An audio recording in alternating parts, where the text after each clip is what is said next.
and welcome to this special 400th anniversary edition of the Business of Story. I can't believe it, already 400 shows. I'm your host, Park Howell, and I always like to celebrate a landmark episode like this one by sharing with you insights about storytelling I've learned over the 8 years of producing our show. Today, you will learn from many, many mentors, podcast guests, clients, and friends that will show you how to leverage the ABT Agile Narrative Framework to grow your business, your people, and the impact in the world you see to help you excel through the stories you tell.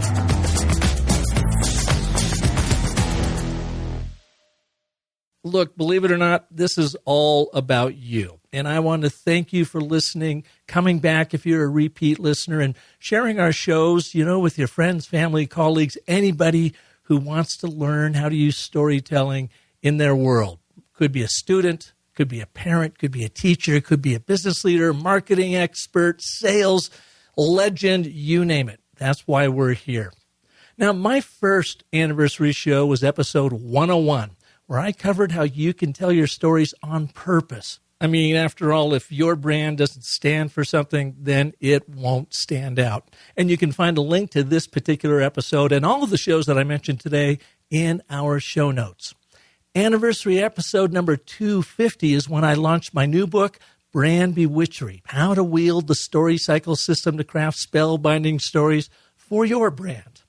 In this episode, I had a lot of fun with the production as I take you through my origin story to show you what you can learn from the trials and tribulations I went through to really figure out how to make storytelling work in our lives.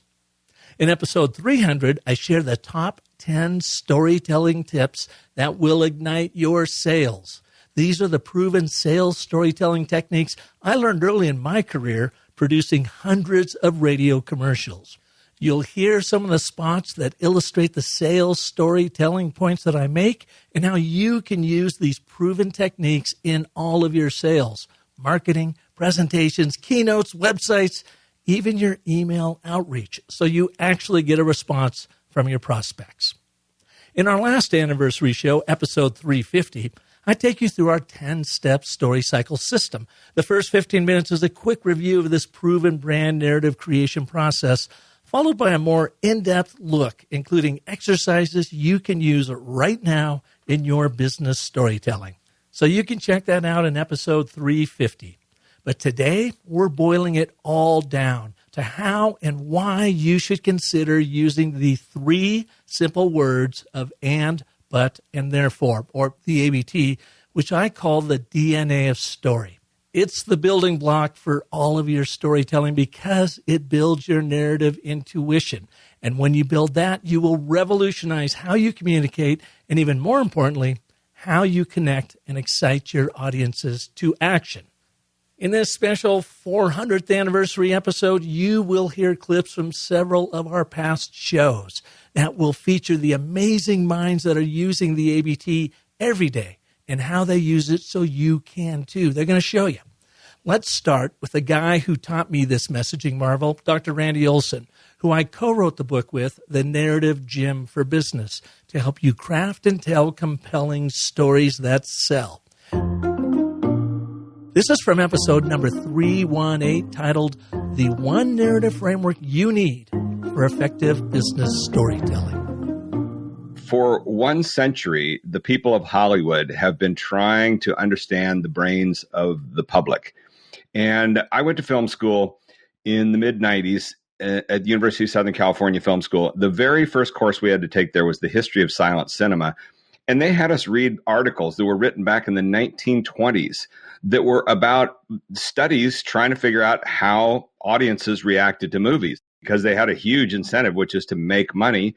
But they haven't shared it with the general public. They've kept it inside of Hollywood. And I think that's a lot of the mission that I set off in the mid-90s was I left the science world wondering, especially in the wake of the movie Jurassic Park, which, it changed the science world. Suddenly, everybody was interested in paleontology and dinosaurs. Why? Because of one movie that Hollywood had produced. That's how much they knew how to reprogram the brains of the masses.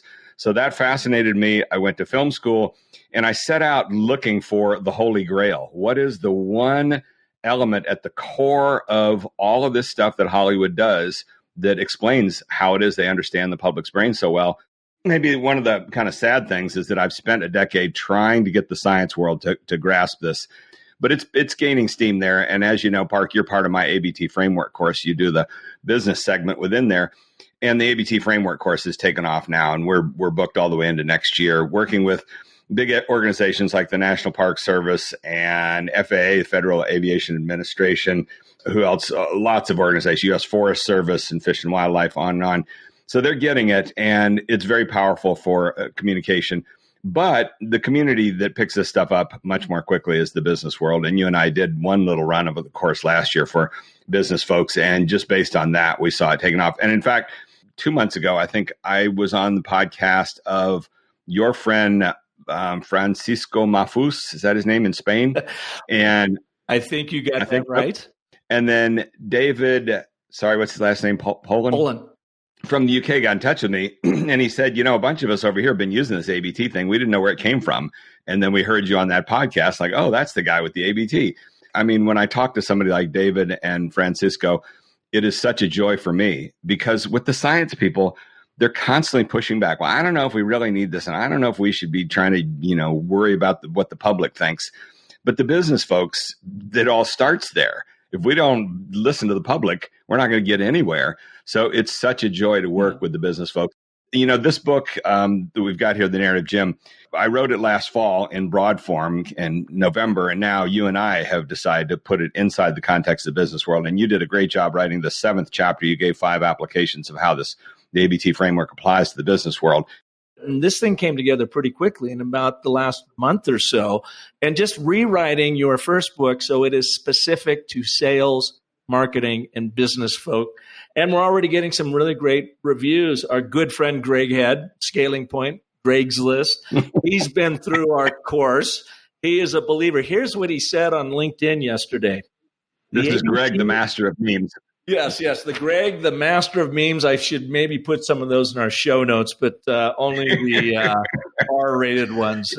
He was one of the very best participants ever in the course, because after every session, within about 15 minutes, he'd send us 3 or 4 memes that he threw together with things that he heard in our lectures. So he's awesome. Well, he wrote on LinkedIn, he said, the ABT is gold. It is the most powerful framework for communication that I have ever used. Thanks for your podcast, blog posts, and workshops that led up to this book about the ABT. And, Greg has been in the marketing world for almost 4 decades, as long as I have, as a brilliant marketer, and he has seen everything. So to have that come from him is really powerful. But let's talk a little bit about what we often hear, that the ABT, the and button, therefore, is so simple. Can it possibly work? Why does it work, Randy? Well, here's the first silly thing that comes to mind is, you remember that classic iconic scene from Spinal Tap with the guy with the amplifier that goes to 11. Oh, yeah. And Rob Reiner keeps asking him, most people's amplifiers just go to 10. How's this one different? And he says, because ours goes to 11. And I think the same way about the ABT, which is because we have a model. Nobody else has a model. We have a model, the ABT framework. And I'd be thrilled to hear somebody else's comparable model, but there just ain't one out there. And this is the only model. And it's this simple model, but then as you read the book, you see that it provides what we mean by framework is that you can hang on it a bunch of other elements. You can add things on and get into all kinds of complexity, but you want to start with simplicity, and that's what the ABT gives you, is all the way down to the core elements of the 3 forces behind these words, and, but, and therefore, and the 3 forces that everybody needs to learn and develop an intuitive feel for are agreement, contradiction, and consequence, and realize that effective communication begins with agreement. Doesn't begin with your problem, doesn't begin with yelling at people and things like that. It begins by figuring out, what have we got here that we can agree upon? Now let's do the turn here and start the narrative process.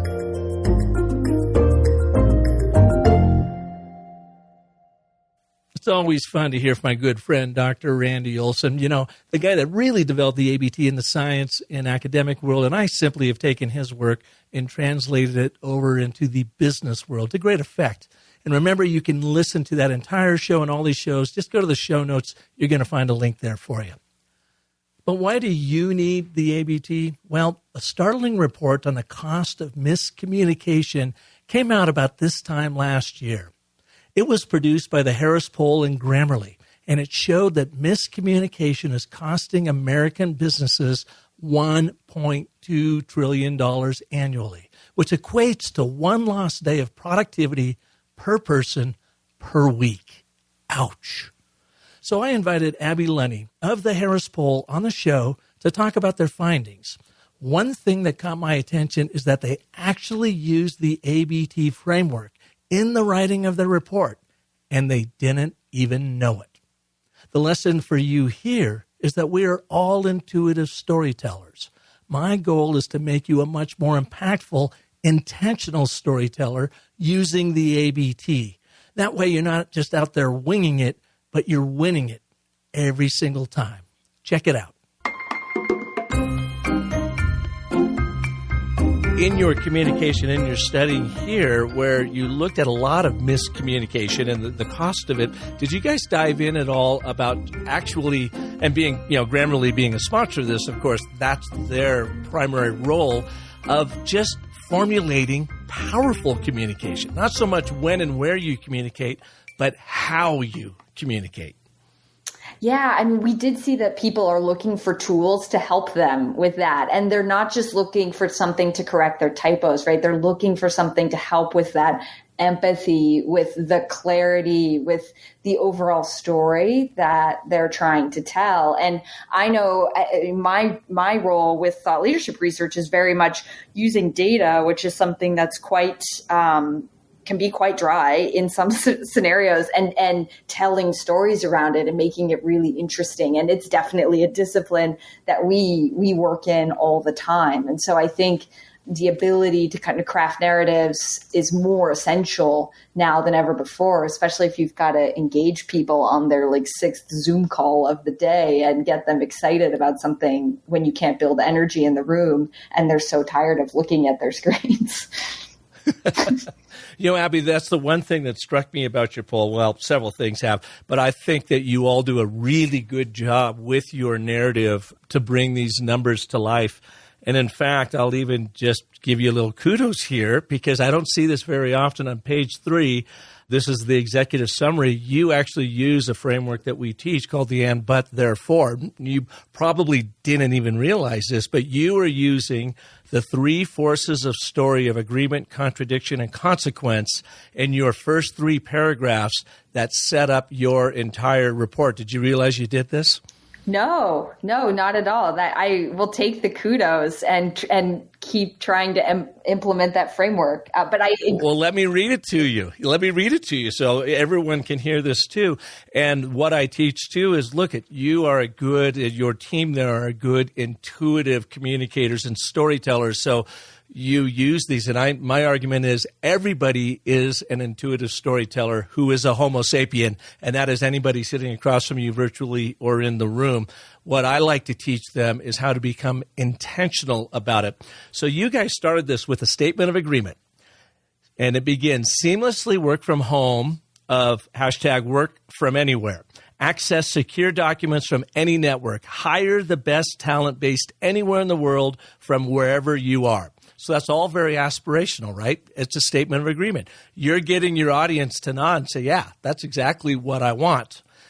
But now you use the trigger word but. Here's the conflict. Here's the contradiction. But what if we don't realize any of those benefits because we can't communicate with each other effectively? So what you've done there, the 3 forces of stories, you began with agreement. Here's what a brighter future looks like to us. Then you have contradiction, but you don't currently have it because we're doing a lousy job of communicating. Therefore, here's the consequence of this study. The Grammarly State of Business Communication Report seeks to answer a fundamental question. What is getting in the way of collaboration, productivity, and employee experience in the hybrid work era? So, congratulations, because if I was to coach you on how I would set up this report summary, that's exactly what I would do. And that is the first framework we teach anybody anywhere, no matter how they're communicating, is get this and, but, therefore down. Use these three forces of story, because it does make you empathize with your audience, because you're placing your reader at the center of the story, right? It's getting you super clear on what you're solving for. You know, you want this hybrid workforce, but the miscommunication is making it not work for you as effectively as it could. And then you have the answer to it, the call to action. Therefore, here's the report for you to understand where maybe you're missing the bet and what you can do about it. Yeah, that's a great framework. And I would give kudos also to the Grammarly team. This was very much a group effort in terms of developing the report. But I love that. I think the idea, to me, the most interesting part is the but. I think we're always looking for research that sets up tension in a way that can kind of grab people and maybe surprise them. So I love that idea of kind of establishing a shared vision, demonstrating maybe an obstacle or a contradiction, and then showing how you could help them pave a path forward. I love it.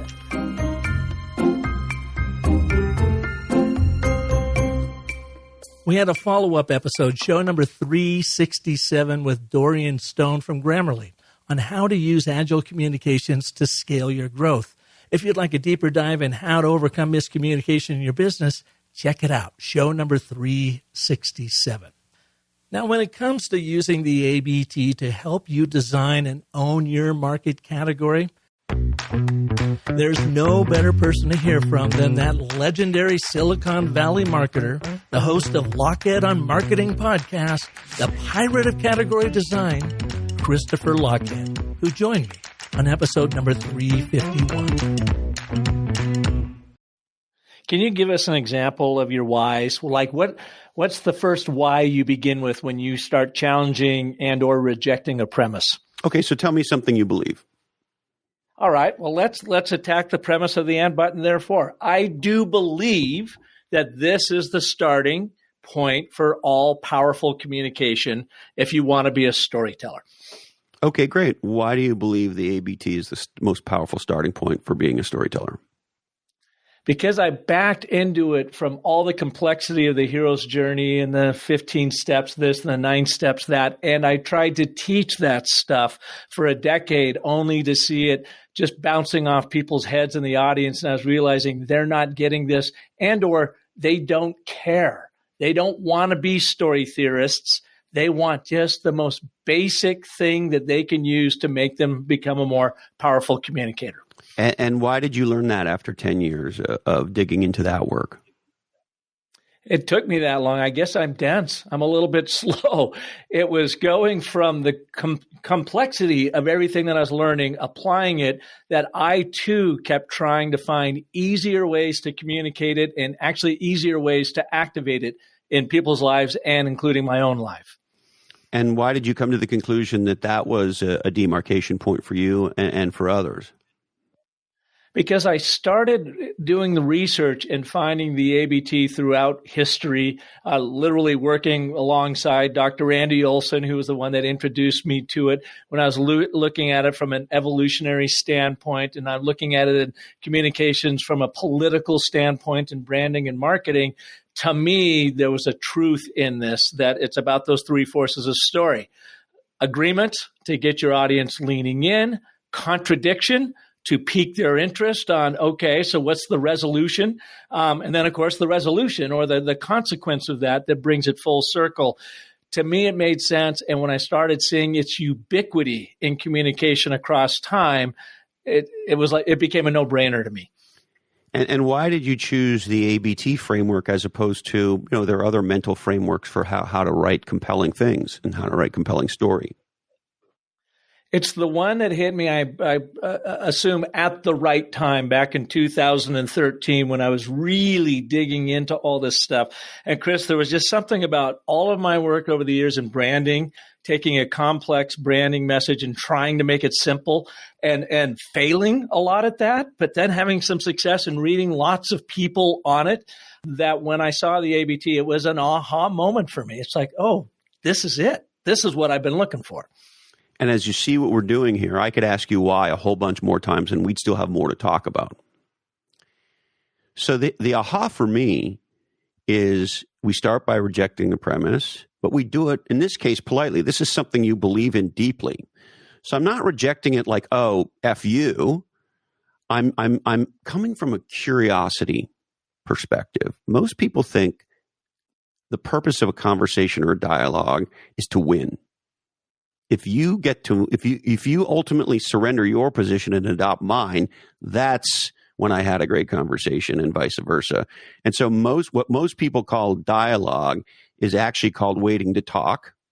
And what most people are waiting to talk about is their opinion, and their purpose in sharing their opinion is to get you to agree. The more powerful one is a curiosity one, is a why one. Why do you believe that? Why is that important to you? How did you learn that? Why did you come to that conclusion? Et cetera, et cetera, et cetera. And if I move aside my own personal opinion and I reject my own premise, maybe I even start with rejecting your premise. I reject all of it and just stand in a place of pure curiosity. As pure, look, we all have our biases. Of course we do.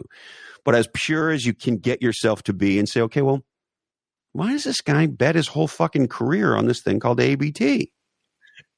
And is he super smart? Is he super stupid? What, Chris, did you learn from your whying of me around the ABT? So you gave me a gift with the ABT because, and you and I have talked about this before on both of our podcasts, in category design, we have this thing called a POV, a point of view.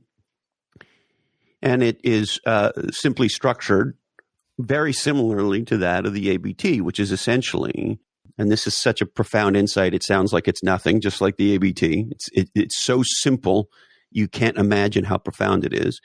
But it goes like, in a point of view, it goes like this. Nobody buys a solution until they have a fucking problem. And so a point of view starts with articulating, framing, naming, and claiming a problem.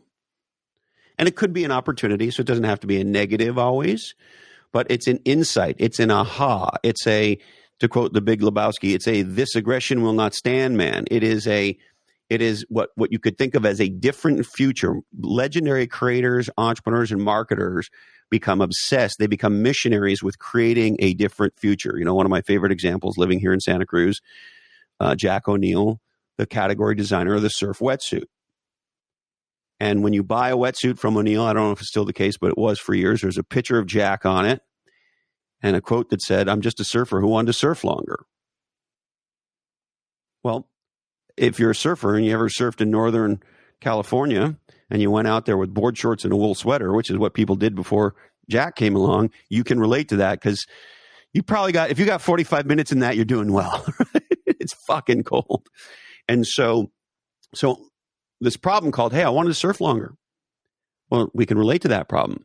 That then sets up the solution. And when people understand the problem/opportunity, then they become interested in the solution. And then, of course, the third piece from a POV perspective is how your product or service, or your idea for that matter, you might not be actually marketing or selling anything, bridges the gap between the problem/opportunity and therefore the solution. Okay, so with all that said, why do I love the ABT?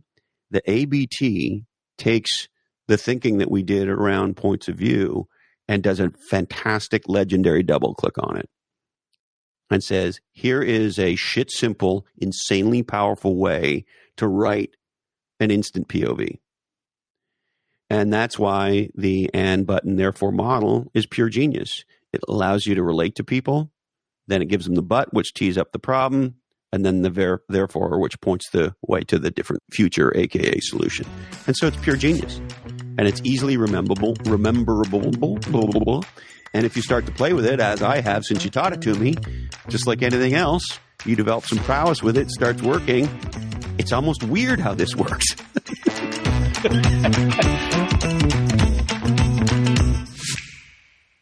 So Lockheed makes a pretty compelling argument about why you need to design your own category and own it, because the first person in that category is typically the winner as long as you can defend it. If you're ready to hear the ABT in action on how you can get super focused on your core brand story and design your strategy, let's go to renowned international sales strategist for CEOs, Alice Hyman, from episode 320, entitled The Stories CEOs Are Telling That Prevent Sales. Alice is the daughter of who some call one of the grandfathers of sales training, Stephen Hyman, who with Robert Miller created the Miller-Hyman training system. Alice worked with them to turn all of their knowledge into one of the first training systems ever available. But when she left Miller-Hyman after 3 years when they sold the company, she found herself to be a generalist, and that wasn't working for her. So here's her story, how she dialed in her particular category design, her unique brand statement using the and, but, therefore. When I left Miller-Hyman, I was actually only there 3 years because at that time, my dad had decided that he was going to sell the company. And he and my stepmom had bought the business from Bob Miller, I don't know, in the late 80s, and then had really grown it tremendously.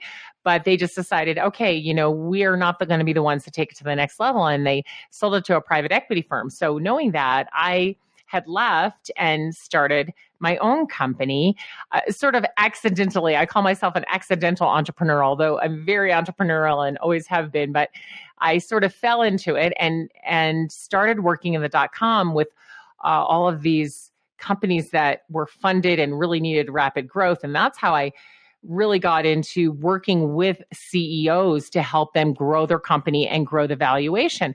But I sort of thought of myself and positioned myself as a sales generalist, because although I would work with a CEO, and usually I would start the conversation with a senior sales leader of some type, and then I would meet the CEO and we'd work out what the strategy would be and what needed to be done.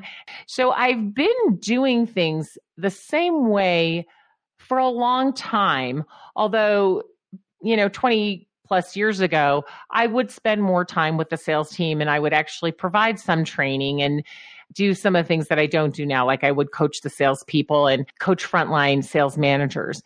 And over the many years, what I realized is all of the work that I did just didn't make enough difference if the CEO wasn't on board with the vision for sales, the direction, really on board with who the customer was, and really able to support sales in the way that was needed, either with funding or with organizational structure or with more people or helping marketing and sales and customer success work together. If they weren't able to do those things, all the training and all the coaching that I did only moved them a very small amount forward.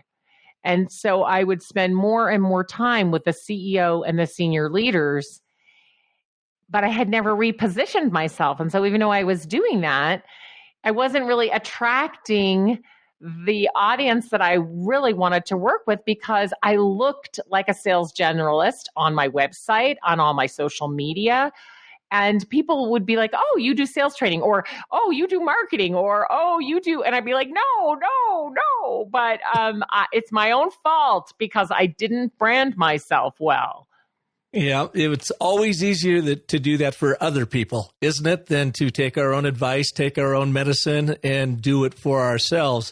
So we did arrive at really, I feel like, a very powerful position for you in the sales world. And God knows there's multitudes of sales professionals out there. And so it's even more important in this day and age to focus anyone's brand story. And at the core of yours, we begin with the and button. Therefore, when we understand what position you really hold in the marketplace that makes you more distinctive, different than your customers. And off of that ABT, we build everything else. So we need to roll out for our listeners, Alice Hyman's ABT. I feel really good about the positioning we ended up with because it truly does speak directly to the CEO as the primary target audience, which is who I've always had as my primary target. But let me read it to you all. As CEO, you have positioned your company for tremendous growth, but sales are lackluster because the strategy you support won't get you there. Therefore, Alice Hyman will help you define the precise strategy based on your values to easily elevate sales and increase your valuation. Bam! Nicely done. Wow. Love it, right? And I think, you really helped me with some of the words when we went through all those exercises and picked out the words. It made a huge difference because I'm not just working with any CEOs. I'm working with CEOs who want tremendous growth and can have it. The marketplace is there and they can have that growth if they can get their sales strategy to support it, right? But their results aren't what they want right now. And I also loved when we started when elevate, you said elevate, that's what you do. You elevate sales. And I was like, wow, yeah, that's exactly it. It's like, take it to the next level. And then, of course, what most CEOs want is a higher valuation for their company because then they have freedom and many, many choices, right? So they can either borrow money, they can go find investors, they can hire more people, they can exit their company, they can leave a healthy company to the next generation. They just have so many more choices when the valuation is there and it's supported by the sales. So I feel really good about the positioning and about this ABT that was so painful for me, but now I love it.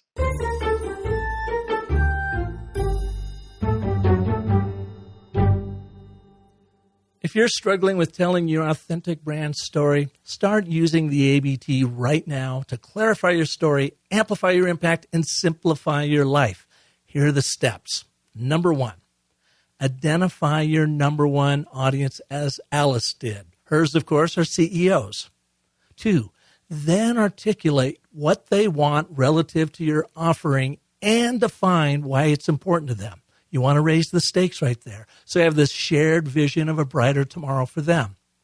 But what is their problem you are going to solve for them? What is keeping them up at night, and because of what? Therefore, what will a brighter tomorrow look like for them, and how are you uniquely equipped, better than anyone else, to help them get it? That's the basic primal ABT right there. Now, one of the questions I get is that the ABT might be great for brand story creation and sales, but where else can I use it? The answer is in all of your messaging, from your social posts to your landing pages to focusing your presentations and long-form communications. I just received this testimonial from Jim Fritzmeyer, who uses the ABT in his emails to keep from getting ghosted. Hey, Park. Hey, thanks for your reaching out, and it just gives me an opportunity to thank you for the ABT system. And I've used it in several different instances. One that I'm using it right now is to contact past customers of ours, and I will just read the email I'm sending out. Hi, Chris. Aero Pump was a past customer of ours, but you have not seen our latest product and price offering. Interested? Please reply to see what you're missing out on. Here's to a great 2023. And after I send that out, I would follow up with a call and go, hey, Chris, did you see my email? Just want to talk to you about being a past customer and not seeing our latest price and product offering. Love to send you the pricing and some samples. What do you think? And we just go from there. So, again, thank you very much. Simple, efficient, just works great. Thank you. Another cool place I just learned about using the ABT is in selling Girl Scout cookies, of all things. You see, I had recently completed a training for 200 of Master Electronic Sales and Marketing team for their annual revenue kickoff. And one of their director of sales, Christian Stanchu, went home and taught his daughter, Sienna, how to use it in her Girl Scout cookie video pitch. Check it out. Hello, my name is Sienna and I'm in Troop 42755. Girl Scouts is important to me because it teaches me many life skills. The money from cookie sales pays for camping trips, and I learn about sales and marketing. But to reach my goal, I would like to sell 400 boxes of cookies, which would go a long way towards funding many activities for my troop. Therefore, please consider either purchasing or donating a box or more and have it shipped or request Girl Scout delivery. Thank you. That's not only adorable, but powerful. And I've learned since that Sienna is already well over the halfway point of selling her 400 boxes of cookies. Pretty sweet, huh? Okay, let's move on to when you find yourself having to persuade an extraordinarily difficult audience. No better place to turn than to internationally acclaimed sentence mitigation attorney Doug Passon, who co-authored the third book in the Narrative Gem series called The Narrative Gem for Law. If you want to know how to persuade a judge and jury or any difficult crowd, episode number 341 is for you. Here's Doug and how he is bringing the powerful ABT narrative framework to his law practice, to his defense practice, and to his sentence mitigation work. Doug, welcome back to the show. It's good to be here, Park. Thanks for having me. You and I met a couple years ago. You were on show number 182, entitled How Defense Attorneys Use Cinematic Storytelling to Reduce Sentences. And it was a fascinating show. A friend of mine introduced me to you and your work. And about that same time, the New York Times had come out and covered your work, and kind of in a disparaging tone, if you will, the fact that you were using storytelling as a defense attorney to help mitigate sentences for people. How did you get into that storytelling world in the first place? Well, all my life, there was only a couple of things that I ever saw myself being or doing. One was lawyer, the other was filmmaker, believe it or not. And I was making movies in high school. This is back before we even had digital video. So, 2 VCRs strung together to edit. And I don't know what it was about movies, but being in a theater and that space and being totally transported through story, it was my refuge. It was like one of my favorite places to be in the whole world. It was more of just a love affair with movies throughout my young life. And then when I was getting through college and I was deciding what was next, it was either going to be law school or film school. I picked law school, but the film stuff never left me. Parallel tracks to learning the law. I was reading books on story and screenwriting, story structure, and Campbell and the hero's journey. And really, really, really soon into my legal journey, I figured out that those two were going to intersect in a very powerful way, because that's really all we're doing. We get a case, we have a problem to solve, and the way we do it is by telling a story. The two became a totally natural fit for me. At some point, I got into documentary filmmaking, and then at some point, I started making these short documentaries for my cases.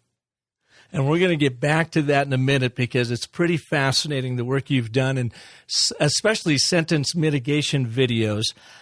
But you have just come out with a new book with our mutual good friend, Dr. Randy Olson, The Narrative Gem for Law. I've been going through your book. I absolutely love it because it's given me a whole bunch of new examples that I can use to demonstrate the ABT in action as a persuasive tool. And I can't imagine a tougher audience than a judge or a jury that you are trying to see your side of the story as you are defending someone people suggest have broken the law, and in some cases have broken the law, but maybe don't require the sentence that is going to be handed down. Let's talk about the ABT and how you have found it so powerful, and beginning with that fun clip we had up top with the 21 Jump Street that you shared with me, and how the whole Miranda rights things falls into this. Yeah. So, well, before we get there, I have to, you're modest, but I have to give you more props than you're giving yourself, because I'm a Malcolm Gladwell fan, and he would call you, Park Howell, a connector. You have this power of not only connecting the dots between various disciplines, but connecting people. So I regularly listen to your podcast, and you've had Randy Olson on a few times. And when I heard him talk about the ABT, the light went on. Maybe it was because I've been swimming in these waters for so long and been looking so long for a really concrete dare I say, simple way to express story structure, I was totally blown away. So I got the narrative Jim, which was the original thing. And then when I saw you came out with the business version, I decided I was going to make it my mission to stalk Randy through you and convince him to co-author the law version with me. And it wasn't really a hard sell, but I was so grateful that you connected me and that he agreed to do it.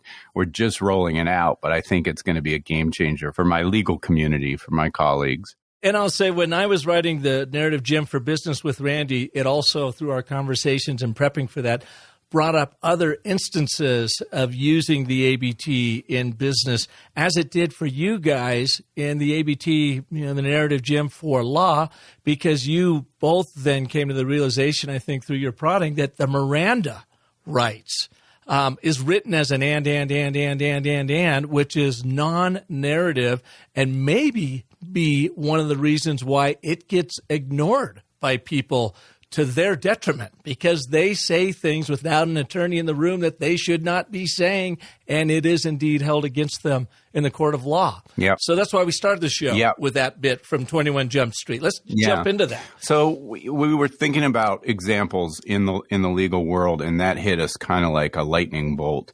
And I think what really sparked the idea is how the ABT is about the problem solution dynamic, solving problems. And I was thinking about what's one of the biggest problems I face in my job as a criminal defense lawyer. And that is, even though we have Miranda, and even though the police are obligated to inform people that they have a right not to talk, they always talk. They always talk every single time. And then it hit me. What is Miranda? Miranda is non-narrative. So if you talk about narrative being persuasive, then the obvious corollary is non-narrative is unpersuasive, right? And it's all and material. And if you look at the Miranda rights, you have the right to remain silent, and you have the right to a lawyer, and if you choose to speak to police, those can be used against you. And, if you can't afford a lawyer, one will be appointed you. And, period.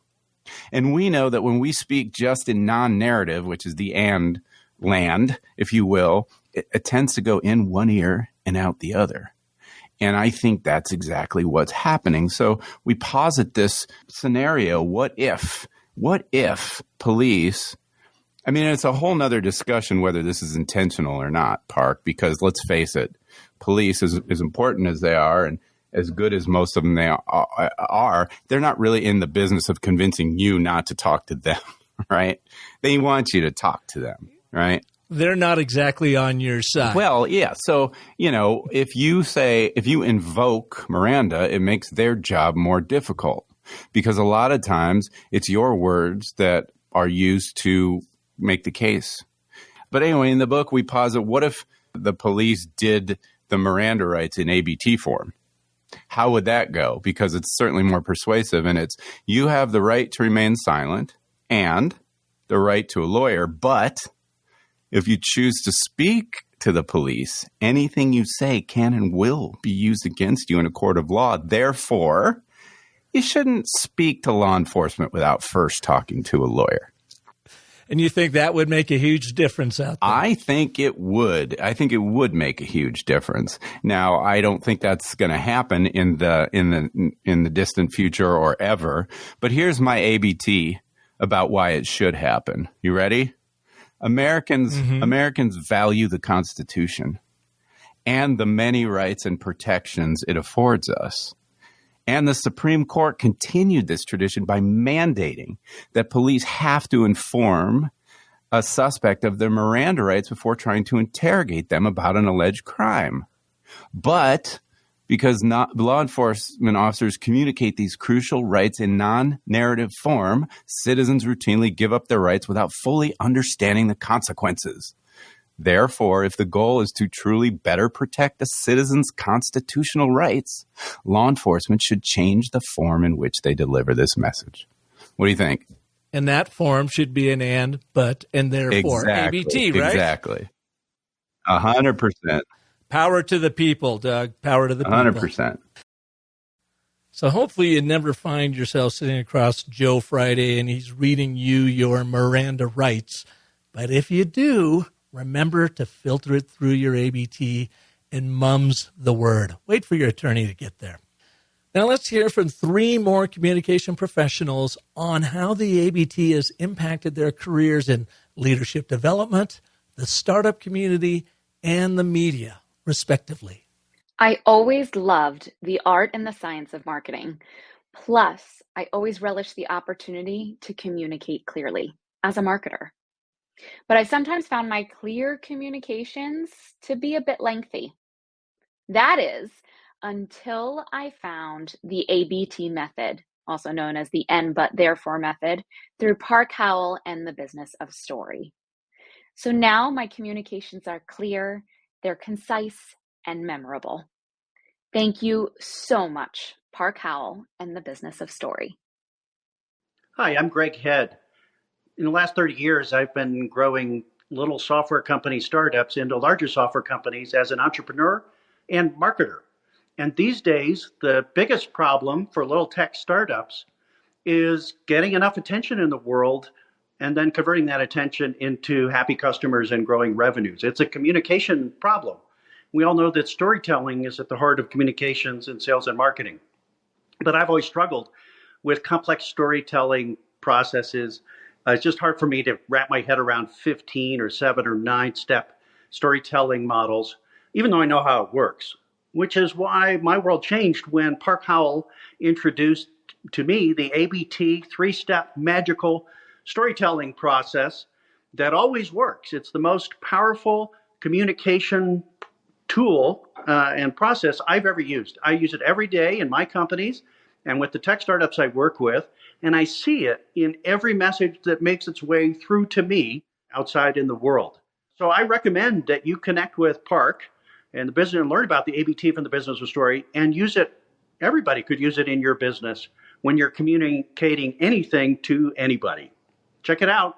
Did you see how I use the ABT there? Good luck. Hey, Park, I just got your story prompt video, and I know you know this story, but I've been in the media and marketing game for 35, 40 years, and I've probably conducted hundreds of marketing strategy sessions and branding sessions and positioning exercises and workshops, and I've employed and deployed lots of different frameworks over the years to help facilitate my clients, but I can tell you with certainty, the ABT process that you taught me is by far the most effective and the fastest way to get to message clarity. You know, that old saying, genius is making the complex simple. Well, I think that's the ABT to me, and therefore I use it on every assignment I'm on with a client now, right from the start. Now, just imagine how you can move the world in any direction you choose by using these 3 little words, and, but, and therefore. It seems so simple, right? The ABT is short and sweet, but it's tricky, man. So you got to practice it, and practice it some more to make your complex messages simply digestible. Okay, we started this show with Randy talking about how difficult science communication is when scientists are locked in their big thinking, logic, and reason-driven brains. Renowned American social psychologist Jonathan Haidt, who appeared on episode 183, which we called How Your Stories Can Unite Divided People, says that the human mind is a story processor, not a logic processor. So we explored this idea with Drs. Marlis Douglas and Keisha Barr, who wrote with Randy the Narrative Gym for Science Graduate Students and Postdocs. Despite that big title, I want you to think of this. Regardless if you're in leadership, branding, marketing, sales, human resources, sustainability, or science, and you feel your communications are cluttered with logic and reason and not impacting the audiences the way you hope to, then their insights on episode number 388, How to Turn Your Nerd Speak into Business Solutions with the ABT, are definitely for you.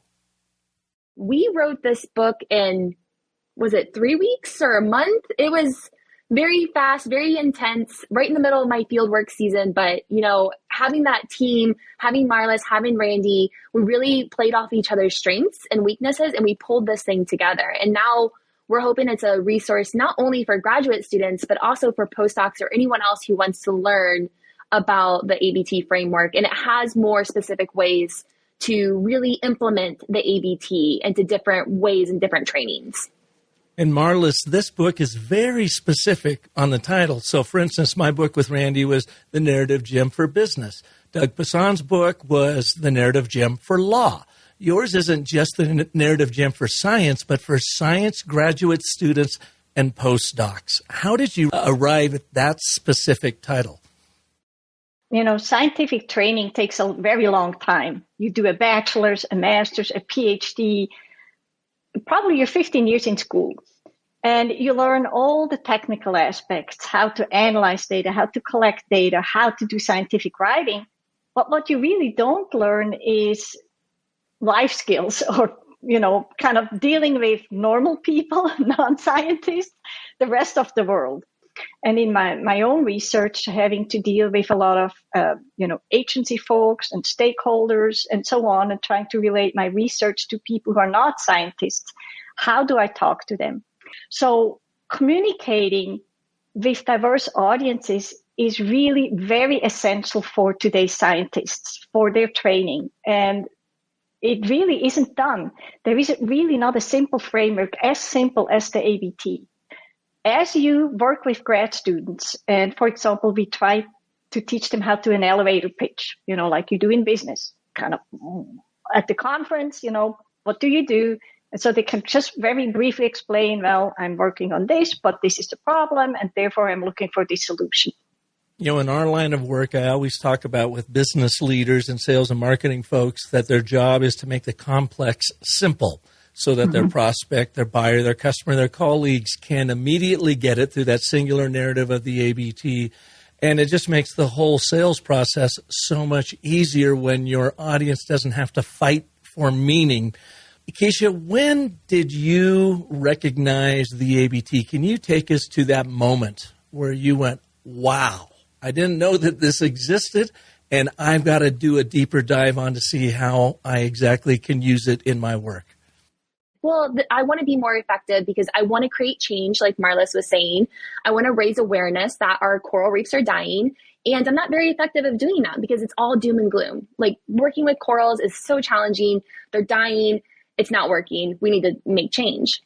So I learned about the ABT from Randy directly. And then I started going back and reading more about his books and more of the development of ABT following that training. And it was in the first class that I took with him where I was like, oh my gosh, I have been doing everything completely wrong. I start out with the negatives. I use bigger words than I should when communicating with people.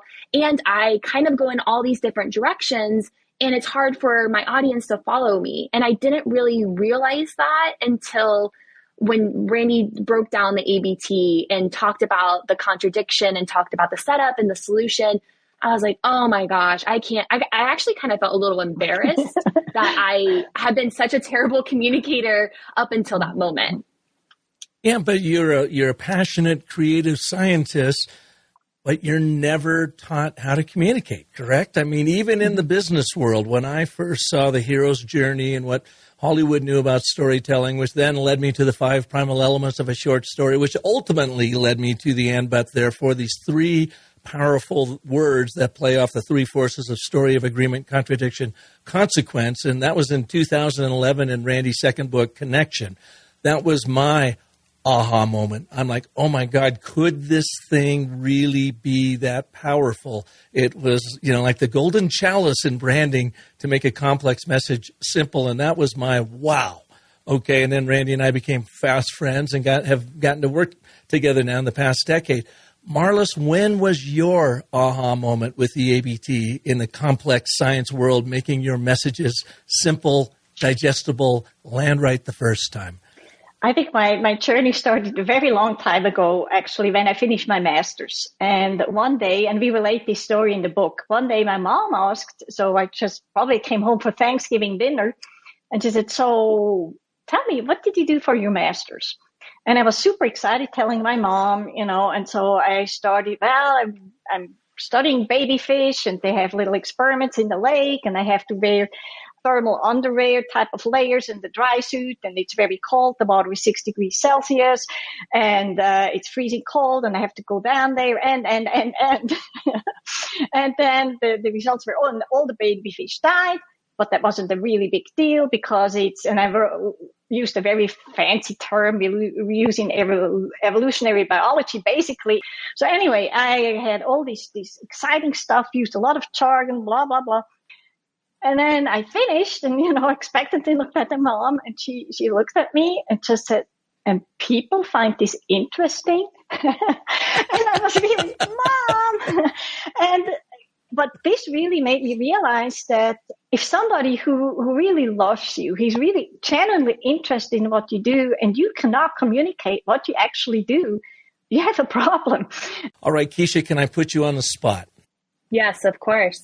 In 1 minute, how would you explain the ABT to them? So I would first start out really, really broad. Coral reefs are really important. They provide these services, but they're threatened because of these changes that are occurring in our oceans. Therefore, I am investigating how do we reduce these impacts that we have. And then from there, I actually take a nested approach, start very, very broad. And based on the feedback and the interaction I have with Marlis or the neighbor, I would go into more detail to see and kind of evaluate how much information do they know or what they don't know, and then kind of pivot in that direction. So if she was like, well, what do you mean by corals? Then I would kind of go into more details about what exactly corals are and how they build these large structures, but we really don't understand how they build those structures and what kind of conditions they need. Therefore, we're looking into that, and so on and so forth. So I would say that I take a nested ABT approach when I talk to anyone, actually, about my research. I start really, really broad, because then that builds that bridge, that common ground between us. And then it allows you to kind of pivot and step in deeper, or kind of sidestep to what kind of information do they need, or how are they receiving that information based on what they give back to me. So that back and forth of listening for them. Now, Marlis, how do you quickly explain the structure and the use of the ABT so that it lands and they get it right away without them pushing back and saying, I'm already too smart for this stuff. I don't need that stupid 3 little word story framework. It can't possibly work. Scientists are in general very curious and creative. And if we would be good at storytelling, then we could translate this creativity, this curiosity, to help solve the world's problems. But we as scientists are really bad at storytelling because we're too detail-oriented, too nerdy, too focused on details. So therefore, we really have to learn a new approach, how we can better communicate our science to other scientists and also to anybody else. And the ABT provides this framework because it tells us what information to provide, be very specific, very simple, one issue at a time, what context to place it in so that it matters. Just focus on this one issue, and then they explain what we can do about it and how we can do about this. And this structure basically helps you structure an elevator pitch, a presentation, an entire dissertation, because it really tells you what to put in, how to structure it, in what format, and how to pitch it in a positive or negative way. Well, we covered a lot of ground today, didn't we? That's what you do in a 400th anniversary episode, and I hope you found it helpful and workable in your life. I'm happy to close this anniversary show with Dana Mouthstaff of Boss Mom, who introduced me last year during my storytelling presentation at Social Media Marketing World, where I'll appear again this year with my presentation, How to Sell More by Saying Less with the ABT. Dana came on the show for episode number 368 to explore how to use agile storytelling to build engaged communities for specialty. Here's what she has to say about the ABT after experiencing my workshop. Hey, Dana Malstaff here from Boss Mom, and I absolutely love using the ABT method. Park is brilliant. It simplifies a way for me to look at what I'm saying and actually say it in a way that entices my audience to take action and fall in love with everything I'm doing. The ABT is indispensable in my business. My clients love it. I was actually just on a call before this with, I'm doing a coaching certification right now for girls. And one of them said, she's like, oh, you're going to get on with Park? She's like, I loved that thing. She's like, the ABT, I've totally started using it. Everybody I tell about it loves it, and you should love it too. If you happen to be in San Diego this year for Social Media Marketing World, I hope you'll take in my session on Monday, March 13th at 4 p.m. I promise to help you excel through the stories you tell. And of course, I hope you'll swing by and say hello if you're in the area. In the meantime, if you'd like to get cracking on becoming an ABT savant, take my ABTs of Agile Communications quick online course.